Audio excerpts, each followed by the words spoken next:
12-step program. Step 9. We may direct amends to such people wherever possible, except when to do so would injure them or others. Now that we are willing to make amends to all the people we've harmed, we put our willingness into action by working the 9th step. We're involved in a process that takes us from awareness of our wrongs and the conflicts they've caused to a growing freedom from those conflicts and toward the serenity we are seeking. This process has called on us to examine our lives, identify our character defects, and become aware of how we harmed others when we acted on those defects. Now we must do everything we can to repair the harm we've caused. We have our 8th step list, and we know what we have to do. However, knowing and doing are two different things. We may have a perfectly good plan for making our amends, but when the moment arrives, find ourselves overwhelmed by fear and feel unable to go on. We may be afraid of how our amends will be received. We may be worried that someone will retaliate. On the other hand, we may be harboring a secret hope that we will be excused from our responsibilities. We cannot base our willingness on the expectation that we won't actually have to make restitution. For each of our amends, every possibility exists. From being held fully accountable to being completely excused, we must be willing to follow through, regardless of the potential outcome. Once again, with the help of our higher power, we simply have to walk through our fear and go on. We must be courageous when we work this step. Though the prospect of making amends may frighten us, we turn to the God of our understanding for strength. Our higher power is with us as we make each of our amends. We rely on the presence of that power. No matter how scared we are about approaching the people we have harmed, we may hesitate, fearing other people won't accept us as readily as our fellow members have. However, we have found that recovering addicts don't hold a monopoly on kindness or forgiveness. Other people are capable of accepting us as we are and understanding our problems. But whether they are willing to accept us or not, we must go on with making our amends to them. The risk we take is sure to be rewarded with increased personal freedom. The spiritual principles of honesty and humility that we've learned in earlier steps are invaluable to us in the 9th step. We would never be able to approach the people to whom we owe amends in the spirit of humility if we hadn't been practicing these principles before now. The honest examination we use to write our inventory and make our admissions. The eco-deflation brought about by our work in the 6th and 7th steps, and the realistic look at how we harmed others have all worked together to increase our humility and provide us with the motivation needed to work the 9th step. Our path has led us to humbly accept who we have been and who we are becoming, resulting in a sincere desire to make amends to all those we have harmed. This desire to make amends should be the primary motive for working the 9th step. Making amends isn't something we do simply because our program of recovery suggests it. To be certain, our motives are based in spiritual principles. We find it helpful to reaffirm our decision to turn our will over to the care of the God of our understanding before making each of our amends. A power greater than ourselves will provide us with the guidance we need. We should not expect a pat on the back or praise for living in accordance with the principles of recovery. People may respond to our amends in many different ways. They may or may not appreciate our amends. The relationships we have with those people may get better, or they may not. We may be thanked, or we may be told, "It's about time you did this." We must let go of any expectations we have on how our amends will turn out and leave the results to the God of our understanding. It is very important that we do our absolute best to make amends. Once we have done that, however, our part is finished. We can't expect our amends to magically heal the hurt feelings of someone we have harmed. We may humbly ask for forgiveness, but if we don't receive it, we let that expectation go, knowing we have done our best. As we are making amends, we ask ourselves if we are doing this because we are truly sorry and have a genuine desire to make reparations for what we've done. If we answer yes to this question, we can be assured that we are approaching our amends in the true spirit of humility and love. Keeping our humility in focus, we ask for help from our sponsor whenever possible. We discuss each of our amends with our sponsor before we set out to make it.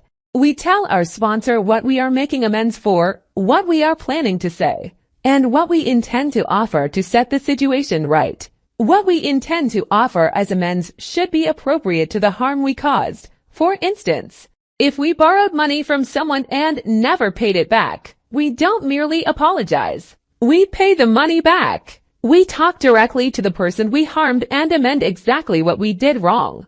When we make amends to those we have held a resentment against in the past, an attitude of humility is imperative. We don't want to go to someone intent on making amends and end up in a shouting match over who was injured more severely. Even though we are sure to have amends to make to people who have also harmed us, we must set our hurt feelings aside. Our responsibility is to make amends for what we have done wrong, not to force others to admit how they have wronged us. In our experience, making amends is a two-stage process. Not only do we make amends to the person we've harmed, we follow up on those amends with a serious change in our behavior.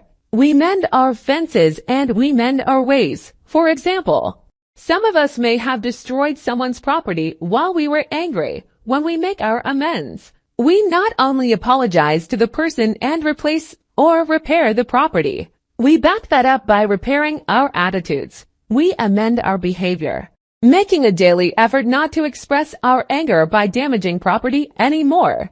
Changing the way we live is a lifetime process and is perhaps the most significant amends we can make. Some of the people we've harmed, like our families or others we've been close to for a long time, have suffered for years. Amends of this nature can't be made in a 5-minute apology, no matter how heartfelt. Although an admission of wrong and an apology may be the starting point, we need to go on by making a concerted daily effort to stop hurting our loved ones. If we have neglected our families, we start spending time with them.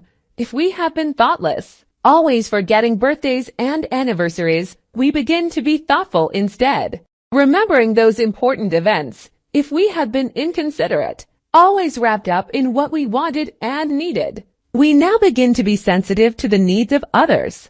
Of course, we may not have an ongoing relationship with some of the people we have harmed. For instance, if we are divorced from a spouse with whom we had children, we may owe child support payments. Making such amends does not require that we rekindle an emotional relationship with our ex-partner. Remembering that our obligations are more than financial, we can work out a mutually acceptable plan to fulfill those obligations to our children.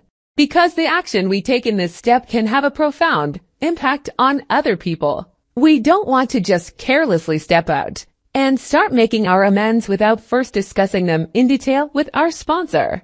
Some of us have felt compelled to make our amends on an impulse, just to ease our own conscience. However, we usually ended up doing more harm than good. Suppose that, in our fourth step, we wrote about people we had secretly resented for years. Unbeknownst to those people, we had ridiculed, judged, and condemned them or otherwise defamed their character to others. Because all that character assassination was taking place behind those people. As backs, do we now go to them and confess? Certainly not. The ninth step is not designed to clear our conscience at the expense of someone else. Our sponsor will help us find a way to make appropriate amends without causing additional harm. Though it seems obvious that we wouldn't make direct amends in a situation where we would injure someone, we may find that we have questions about how to make direct amends when the person to whom we owe them is deceased, impossible to find, or lives thousands of miles away. There are many ways to make effective direct amends without doing it in person. If someone to whom we owe amends is deceased, we may find it very effective to write a letter saying everything we would say if the person were still alive. Then perhaps we may read that letter to our sponsor. It may be a noble desire to want to make amends in person to someone who lives thousands of miles away, but most of us lack the means to travel great distances solely for that purpose. In such situations, a telephone call or letter could serve the same purpose as an amends made in person. The people on our list who we can't find should remain on our list. An opportunity to make amends may present itself later on, even years later. In the meantime, we must remain willing to make those amends, of course. We should never avoid making amends in person only because we are afraid of facing the person we have harmed. We make every effort to find the people we have harmed and make the best amends we can make. Choosing the best way to make amends requires careful consideration and time spent searching our conscience for what is right. Some of us have to face situations that can't be corrected.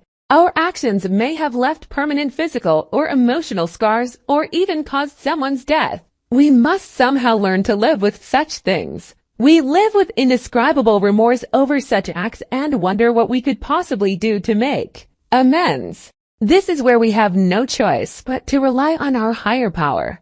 We may have difficulty in forgiving ourselves, but we can ask for the forgiveness of a loving God. We sit down, become quiet in the presence of our higher power, and ask for guidance in what we should do. Many of us have found answers in dedicating our lives to helping other addicts and other forms of service to humanity. There are no easy answers for problems like these. We simply do the very best we can, relying on our sponsor and the God of our understanding for guidance. For many of us, the wreckage of our past includes such relatively minor things as outstanding arrest warrants for traffic violations, while others have committed crimes entailing very serious consequences. We may find ourselves in a dilemma over such issues if we turn ourselves into the authorities. We may go to jail. If we don't, we may live in fear of being caught and sent to jail anyway. With the help of our sponsor and the God of our understanding, we are willing to do whatever it takes to maintain our recovery. We may also have to rely on legal advice before making such amends. Consulting a lawyer about these problems can be of great benefit. Especially troublesome financial amends may also require professional advice. Many of us have amassed debts at an alarming rate. We may owe financial amends that are beyond our means to pay in the foreseeable future. Some of us may owe bills that amount to more than we can conceivably earn in the next several years. Some of us rarely paid our rent, utility bills, or phone bills. We may have found it easier to uproot our lives and move rather than meet our financial obligations. Just as we do for all of our amends, we discuss our financial amends with our sponsor first. Some of us have begun providing for our families since we've been in recovery. They are dependent on us for their food and shelter. We usually find that we have to budget our money very carefully in order to meet our current living expenses while paying as much as possible on our old debts. We may resolve such situations by contacting our creditors, explaining our situation, and expressing our desire to settle our debts. We agree on a reasonable plan for paying off our debts, and we stick to it. This is an example of how living our amends is a process rather than a once and for all occurrence. It takes great discipline, personal sacrifice, and commitment to continue to pay a bill for years and years. But we can regain our self-respect only by following through. Most of us find making amends for the damage we did in intimate relationships to be extremely uncomfortable. As we wrote our fourth step, we realized that we not only robbed ourselves of the chance for meaningful relationships, we also caused deep emotional wounds in our partners.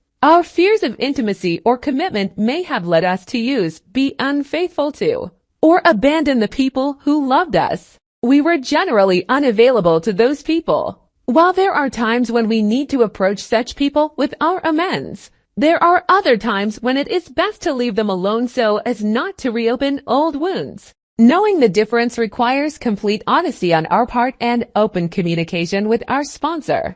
Whether or not we make direct amends to the people we've harmed in relationships, we definitely need to change the way we behave in our relationships today. If we ran from intimacy before, we need to sit down and learn to communicate with our partners. We must become more considerate, sensitive, and attentive to the needs of others. Sometimes, the only way we can make amends is to change the way we live. As discussed in the 8th step, we may owe amends to our community or society as a whole. Though this may seem to be an abstract concept, We must make concrete amends by changing our behavior. If we harmed society, we start to make amends by becoming a productive member of society. We contribute. We look for ways to give, not take. Our recovery is also a way of making amends to ourselves. We treated ourselves horribly in our active addiction. The guilt and shame we felt each time we harmed another human being took quite a toll on our self-respect. Our addiction humiliated us in 1,000 different ways. Now, in recovery, we learn to treat ourselves in ways that demonstrate our self-respect. The most important results of the 9th step will be found within ourselves. This step teaches us a great deal about humility, love, selflessness, and forgiveness. We begin to heal from our addiction and no longer live with as many regrets. We grow spiritually and find that we are truly gaining a new level of freedom in our lives. Our past is just that, the past. We have put it behind us so that it no longer hovers on the edge of our thoughts, waiting for a chance to haunt our present. As a result of working the 9th step, we are free to live in the present, able to enjoy each moment and experience gratitude for the gift of recovery. Memories of the past no longer hold us back, and new possibilities appear. We are free to go in directions we never considered before. We are free to dream and to pursue the fulfillment of our dreams. Our lives stretch out before us like a limitless horizon. We may stumble from time to time, but the 10th step gives us the opportunity to pick ourselves up and keep walking forward. Our higher power has given us an invitation to live, and we accept it with gratitude.